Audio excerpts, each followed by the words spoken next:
السلام علیکم ورحمۃ اللہ وبرکاتہ۔ بہت دفعہ ایسا ہوتا ہے کہ جب ہم روٹین کے کام کرنے لگتے ہیں تو ان کو بوجھ سمجھنے لگتے ہیں۔ یہ صرف ایک سوچ کی بات ہوتی ہے۔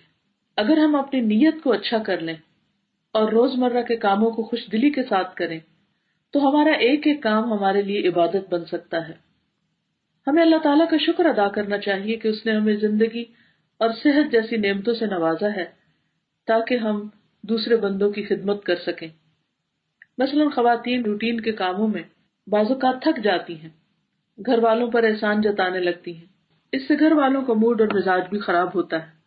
حالانکہ اگر اس موقع پر ہم نبی صلی اللہ علیہ وسلم کی یہ حدیث یاد رکھیں تو ہمارے چھوٹے چھوٹے عمل جو ہمیں روزانہ کرنے ہوتے ہیں وہ ہم خوشی کے ساتھ کریں، اجر کی توقع اور امید رکھتے ہوئے۔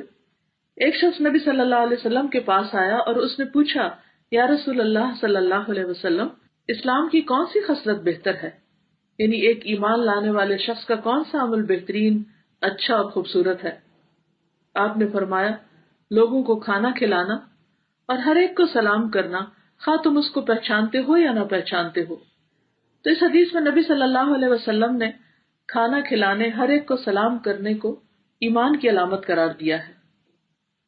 تو اس سے یہ بات پتہ چلتی ہے کہ نماز، روزہ، قرآن، دعا، یہ سب کچھ بھی نیکی ہے، لیکن ان سب کے ساتھ ساتھ کسی کو خوش دلی سے کھانا سرو کرنا، کسی کے کھانا پکانے میں اس کی مدد کرنا، سلام کرنا اور خوش دلی سے پیش آنا، یہ تمام چیزیں عبادت ہیں۔